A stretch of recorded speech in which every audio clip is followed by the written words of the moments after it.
What's going on, everyone? As you probably have noticed in previous episodes, I got this big old bookshelf of books. I'm an avid reader, and to kick off 2024, I got a big old stack of adventure-based books to start the Adventure Book Club. Some of these books are written by guests who are on the show, so you've probably had a preview of their respective books in the past. Other books are ones that I've personally found inspiring or are some that I'm just excited to read for this year. So some of these I read, some of these I haven't, but I think of this as kind of like an adventure book playlist, right? There's obviously thousands of books on really awesome stuff, but this is the list of books that I really think are worth pursuing if you are trying to get your feet wet in this genre, or if you're just curious. So let's kick this thing off. Also, I want to add that I'm going to start with the ones that I personally have not yet read, and then I'll move into some of the ones that were discussed on the show, and hopefully there's something there for everyone. So whether you're an avid reader or you're just trying to push yourself for this year with like a New Year's resolution, hopefully you find something that piques your interest. So with that being said, let's start with an absolute classic. Endurance by Alfred Lansing. This is the incredible story of the adventure GOAT, Sir Ernest Shackleton, and his historic voyage to Antarctica in 1914. Now, while the adventure to Antarctica in and of itself is incredible, the ship was crushed between two ice floes.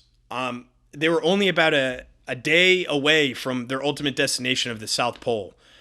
So even though they were so close, they kind of tripped in front of the finish line here, but soon, death was knocking on their door, and they realized, we got to get out of here. So the really, truly historic part is making the whole crew making their way 850 miles back to civilization against every conceivable odd.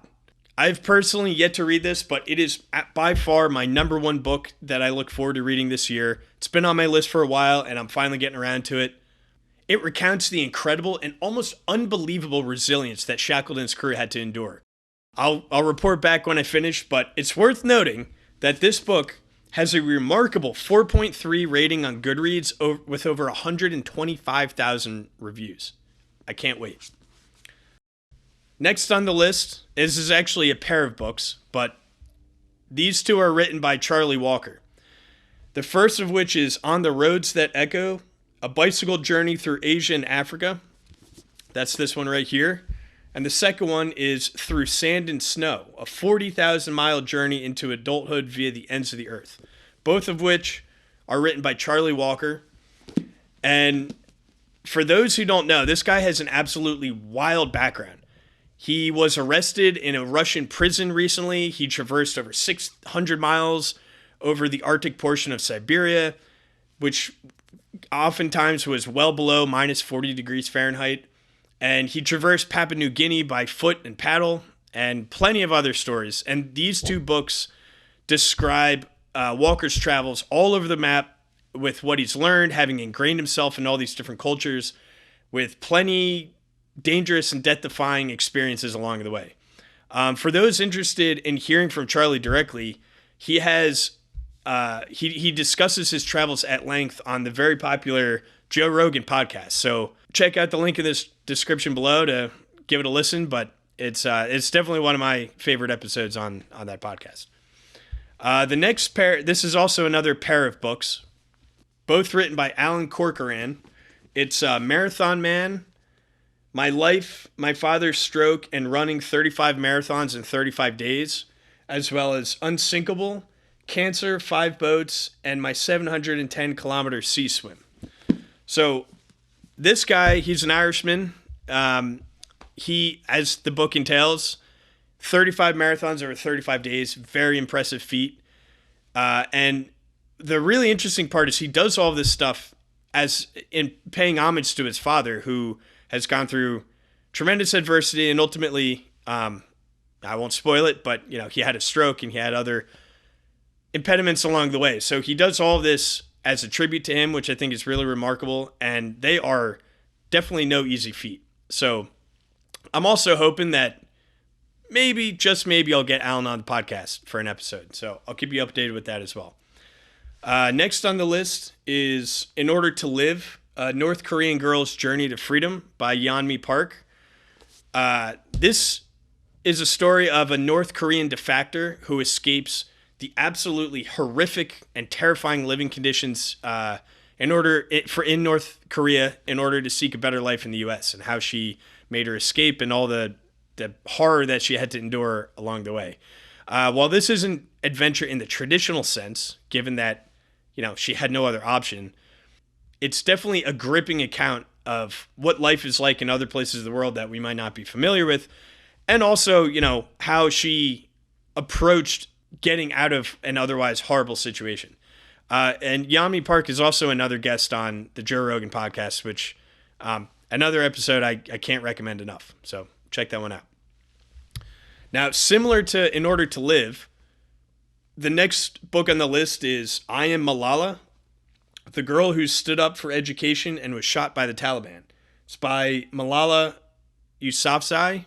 I might be pronouncing that wrong, but this is a book of a girl who faced very horrific conditions in Pakistan, different part of the world, but the Taliban took over her village and she pretty much just stood her ground and refused to let them take over her life because, as you may be aware, Taliban are not very friendly to women.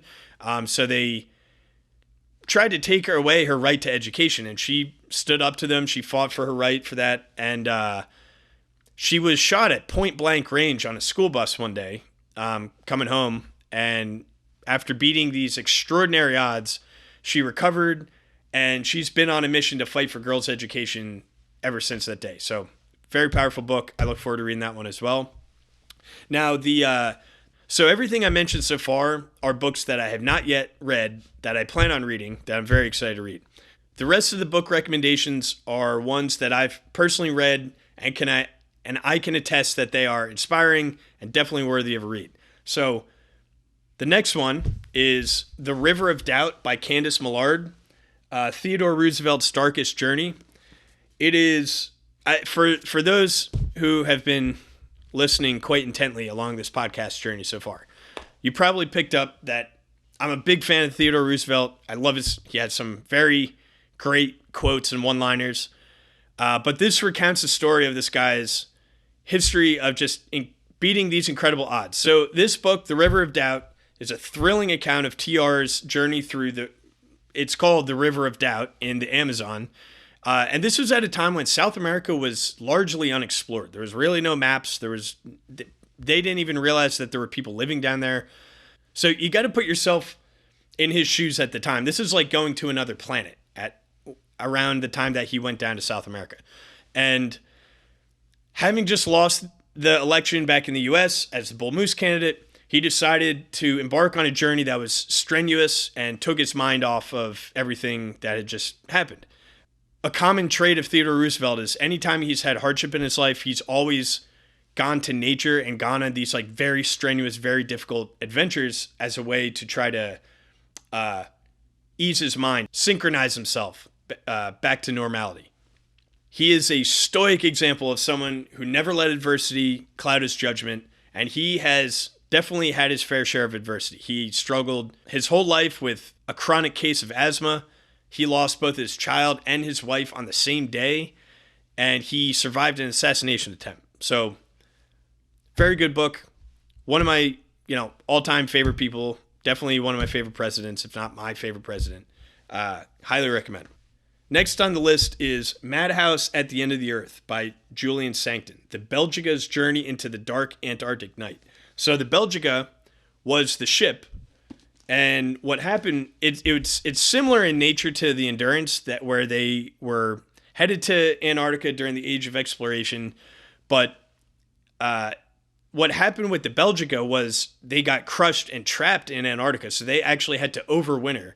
So if you remember back to Veronica Scottness's episode, she explained the concept of overwintering, where you have to prepare and you kind of have to batten down the hatches and prepare for the really, really cold temperatures of the winter. And in Antarctica, as you may or may not know, there's no sunlight during the winter. It's 24 hours of darkness.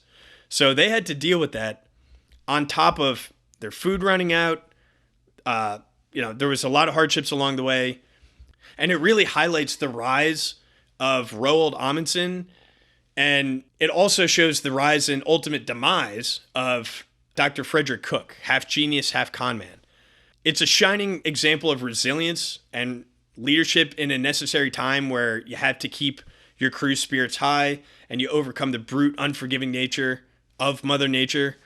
So it's a great book. A little fun fact is NASA actually uses this book as kind of like a case study of how to survive in extremely isolated environments. Because when astronauts go to space, if they go to the moon, if they go to wherever, they eventually go to Mars, they're going to be in complete isolation. And this book is pretty much the quintessential example of isolation on Earth. Okay, so the next 5 books are all from previous guests on previous episodes. So you probably got a little bit of a preview from there, but if not, I want to highlight them because I think they're excellent reads. I haven't had a single book so far from any guest that was disappointing. The first one, Adventure Psychology Going Knowingly into the Unknown, that's kind of what kicked this whole thing off. So episode 1, episode number 2, Paula Reid and Eric Primer. They're the main 2 authors. There's a ton of people who contributed to this, but they're the main 2. This really goes into the, it's just different. It goes into the psychological aspects of adventure. Why do people adventure? What does it mean? What are the benefits? What are the risks that you have to consider, right? So all of these different aspects of adventure that are more auxiliary in nature that you wouldn't really think of, they do a great job of going through that and really just giving a different perspective on why humans are hardwired towards exploration and adventure. It covers a lot of fascinating stories, a lot of eclectic bunch of individuals and anecdotes, and it kind of has that combination of academic background, academic flavor, and that boots on ground experience.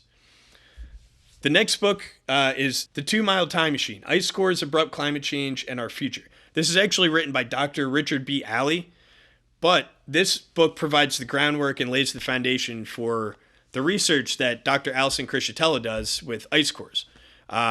So if you recall, her work, she climbs all these crazy mountains in Canada and other places in the world and pretty much brings all her equipment up and drills ice cores into the earth. And then using those ice cores, she tries to sample and get essentially a time series snapshot of how the earth has changed. And there's a lot of different gases and a lot of different specimens that are captured in these ice samples. And so using that's really what drives the research. But in order to conduct that research, she has to go on these adventures to these really remote places of the world. So this is more of like a preliminary. You should read this, and then you'll better understand what ice core research is. It's very easy to digest. It doesn't go that into the weeds with the scientific terminology or anything like that. So very approachable. The author does a fantastic job of just breaking down these otherwise complex concepts. So the next one is Mountains of Fire from the most recent episode with Dr. Clive Oppenheimer. It's Mountains of Fire, The Menace, Meaning, and Magic of Volcanoes. This one is also similar in nature to 2 Mile Time Machine in the sense that it provides a very holistic understanding of volcanoes, why they're important, why do we need to study them? But it also digs into the cultural aspects and what the significance and meaning behind volcanoes have been in different cultures around the world throughout time. And obviously it goes into Dr. Oppenheimer's experience as a volcanologist and some of the things that he's unearthed. So that's a great one as well. Now these next 2 are for episodes that are on the horizon. So hopefully this kind of wets your whistle a little bit. This one is Into the Planet, My Life as a Cave Diver by Jill Heinerth. So again, this will be discussed on a future episode, but while underwater caves have the allure of spectacular, jaw-dropping beauty, untouched by any other life over the course of millennia, the thing you have to understand is many times divers find themselves in openings or they're called restrictions that are literally a matter of a foot or maybe 2 feet tall that they have to squeeze and wedge all their equipment in, and it's extremely dangerous. But high risk, high reward. You get to see literally some places on Earth that have never been seen by any human or any species in some cases on Earth ever. There have been more people who have gone into outer space than who have gone to some of the caves that Jill has been to. So it's really just an account of diving into what is truly one of the last frontiers on Earth, whether it's hundreds or thousands of feet underground in these really wild underwater caves. And then finally, we have Adventureholic, Extraordinary Journeys on 7 Continents by Land, Sea, and Air. This is by Neil Laughton. This is another episode that's on the horizon. And Neil's just one of those extreme adventurers who has so many accomplishments that you don't really know where to start. And he's done all of these famous expeditions that classify someone as an extreme adventurer, climbing Everest, the 7 summits, reaching both the North and the South Pole.